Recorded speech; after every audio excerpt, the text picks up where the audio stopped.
স্বাগত সবাইকে dino ভ্লগসের YouTube চ্যানেলে। আমরা আমাদের এই চ্যানেলে বার কাউন্সিল ও জুডিশিয়ারি বিভিন্ন আইনের উপরে আলোচনা করে থাকি, পাশাপাশি অন্যান্য একাডেমিক যে সাবজেক্টগুলো আছে আইনের উপরে সেগুলো নিয়ে আমরা আলোচনা করছি। সেই ধারাবাহিকতায় আজকে আমরা আলোচনা করব পেনাল কোড নিয়ে। পেনাল কোড 1860-এর চ্যাপ্টার 3 অর্থাৎ পানিশমেন্টের যে চ্যাপ্টারটা আছে ওই চ্যাপ্টারটা নিয়ে আমরা আলোচনা করব। পেনাল কোডের পানিশমেন্ট চ্যাপ্টার অর্থাৎ অধ্যায় 3, এই 3-এ 23টা ধারা আছে, ধারা 53 থেকে নিয়ে 75 পর্যন্ত। তা আমরা এই ধারাগুলোকে 20টা পর্বে শেষ করব, অর্থাৎ আমাদের নতুন যে সিরিজ শুরু হচ্ছে এটা 20 পর্বের থাকবে। তো এই আলোচনাটা আপনারা যদি দেখেন এবং নোট নেন খাতায়, তাহলে পেনাল কোডের পানিশমেন্টের যে চ্যাপ্টার, এইখান থেকে যত ধরনের আপনাদের কনফিউশন আছে, জানার ইচ্ছা আছে, সব আপনাদের মোটামুটি পূরণ হবে। তো চলুন আজকে আমরা আলোচনা শুরু করার আগে আমরা এই পুরো সিরিজ থেকে অর্থাৎ 20 পর্বের সিরিজ থেকে কি কি শিখব তা একটু বোর্ডে গিয়ে দেখে নিই। Penal code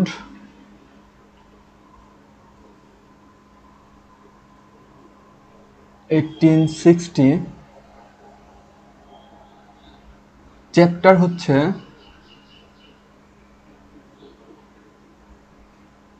3 punishment. এই চ্যাপ্টারটা আমরা আলোচনা করব 20টা পর্বে। এই চ্যাপ্টার থেকে আমরা যা যা জানবো বা যা যা শিখব।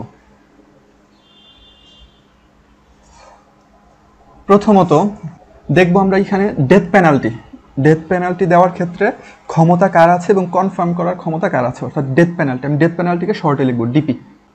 ডেথ পেনাল্টি দেওয়ার ক্ষমতা কার আছে এবং কনফার্ম কার করার ক্ষমতা আছে, কনফার্ম করার ক্ষমতা কার আছে।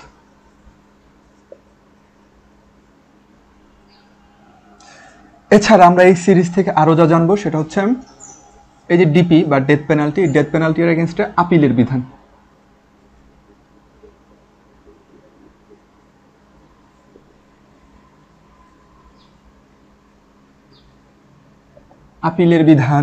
তারপরে কিভাবে ডেথ পেনাল্টি কার্যকর করা হয় সেটা জানবো, অর্থাৎ এক্সিকিউশন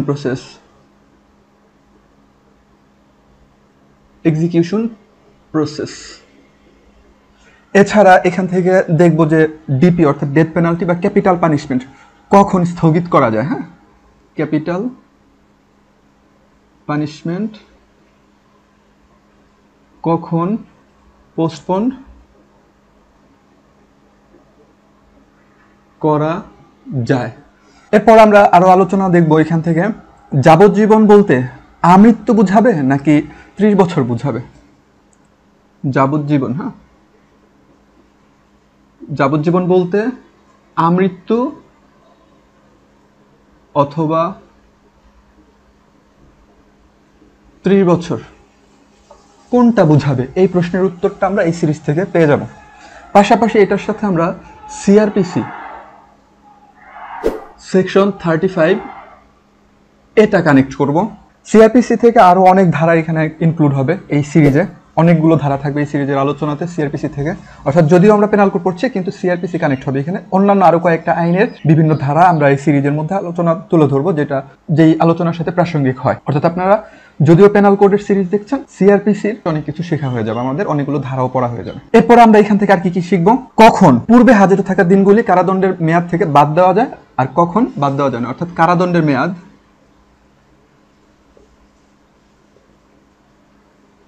কখন বাদ যাবে এবং যাবে না।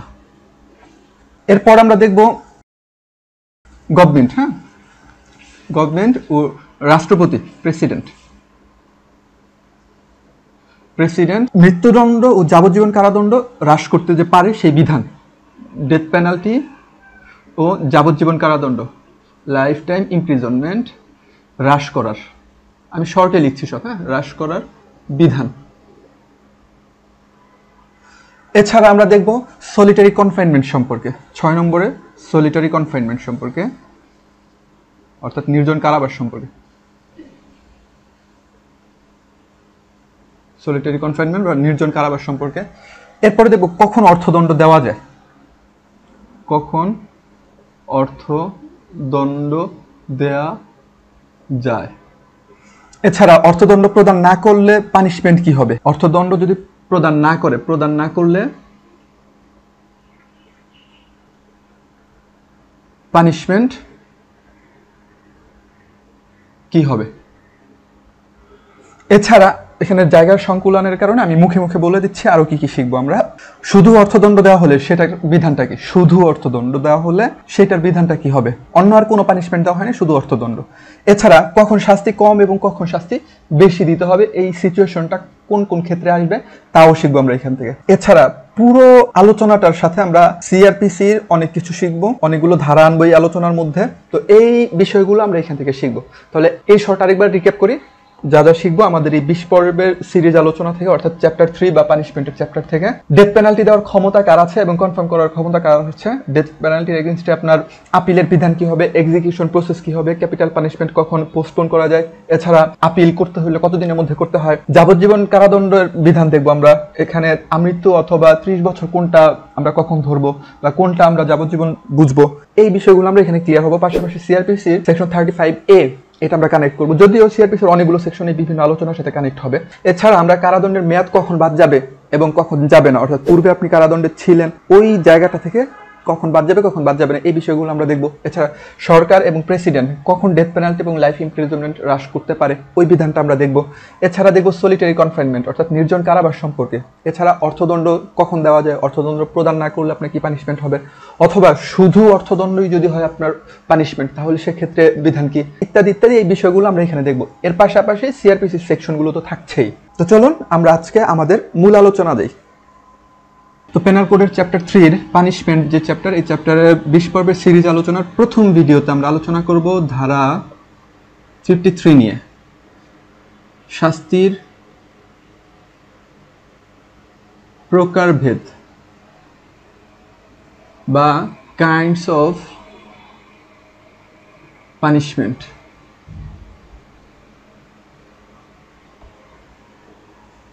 এই ধারাতে বলা হয়েছে পানিশমেন্ট কতগুলো আছে আমাদের পেনাল কোডে, অর্থাৎ এখানে প্রকারভেদ দেওয়া হয়েছে। তো আমরা এখানে প্রকারভেদটা দেখব এবং প্রত্যেকটা প্রকারভেদ নিয়ে বিস্তারিত পরবর্তী ভিডিওগুলোতে আমরা আলোচনা করব, একটা একটা করে প্রকারভেদ ধরে। তো আমরা প্রথমে দেখি 53-তে কত রকমের প্রকারভেদ দেওয়া হয়েছে, অর্থাৎ কত ধরনের পানিশমেন্টের কথা বলা হয়েছে। দণ্ডবিধিতে 5 ধরনের শাস্তির কথা বলা হয়েছে।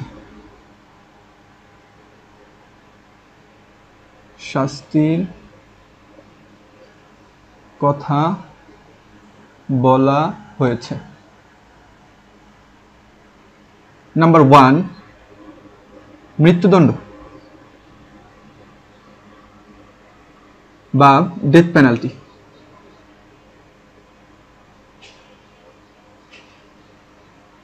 2 নম্বর যাবজ্জীবন কারাদণ্ড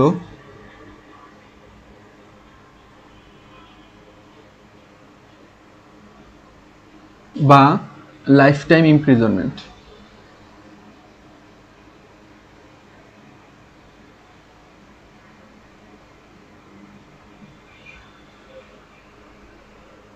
3 নম্বর কারাদণ্ড, অর্থাৎ এটা ছিল যাবজ্জীবন কারাদণ্ড, এখন এটা শুধু কারাদণ্ড বা ইমপ্রিজনমেন্ট। এটার আবার 2টা ভাগ আছে, আমি 2টা ভাগ এখানে নোট দিয়ে দিচ্ছি। একটা হচ্ছে সিম্পল বা বিনাশ্রম, আরেকটা হচ্ছে রিগোরাস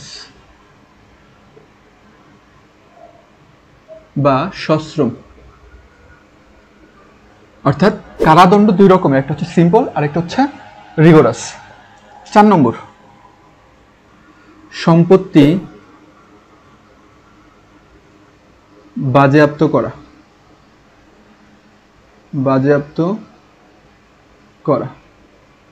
বা forfeiture of property।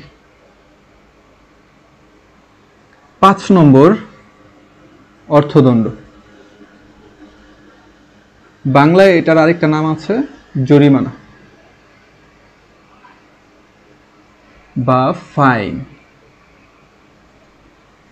তো 53-তে 5 ধরনের পানিশমেন্টের বিধান দেওয়া হয়েছে বা 5 ধরনের পানিশমেন্টের কথা বলা হয়েছে, যেগুলো আমাদের দেশের বিভিন্ন অপরাধের ক্ষেত্রে আমরা পানিশমেন্ট স্বরূপ ইমপ্লিমেন্ট করে থাকি। 5টা ধরন কি? মৃত্যুদণ্ড বা ডেথ পেনাল্টি, যাবজ্জীবন কারাদণ্ড বা লাইফ টাইম ইমপ্রিজনমেন্ট, 3 নম্বর কারাদণ্ড বা ইমপ্রিজনমেন্ট। এটার আবার 2টা ভাগ আছে, একটা হচ্ছে বিনাশ্রম আর একটা হচ্ছে সশ্রম। বিনাশ্রম কাকে বলে, সশ্রম কাকে বলে, এটা আমরা বিস্তারিত আলোচনা করব পরের ভিডিওগুলোতে। 4 নম্বর সম্পত্তি বাজেয়াপ্ত করা বা ফরফিচার অফ প্রপার্টি। 5 নম্বর অর্থদণ্ড বা ফাইন। এই 5 ধরনের শাস্তির বিধান পেনাল কোডে দেওয়া হয়েছে, যেগুলো আমরা ব্যবহার করে থাকি। এর বাহিরে আমাদের এই 20 পর্বের সিরিজ আলোচনায় আমরা আরো 2টা পানিশমেন্ট সম্পর্কে একটু ধারণা নিব। এক, এটা আপনারা স্টার মার্ক দিয়ে খাতায় নোট নিয়ে রাখেন। একটা হচ্ছে দ্বীপান্তর, এটা কাকে বলে, কি বিষয়, এটা এখনো চলমান আছে কিনা, ইত্যাদি ইত্যাদি বিষয়গুলো আমরা দেখব। দ্বীপান্তর বা ট্রান্সপোর্টেশন।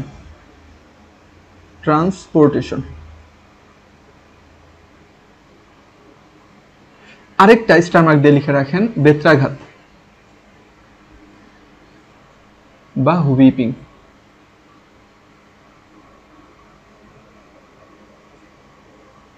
এই 2টা শাস্তিও আমরা আমাদের আলোচনায় বিস্তারিত দেখব, অর্থাৎ এটা এখনো চলমান আছে কিনা, এগুলো এখনো চলে কিনা। বাট আপনারা আইন পড়ার সময় এই দ্বীপান্তর বা বেত্রাঘাত এগুলো পাবেন, পানিশমেন্টগুলো পাবেন।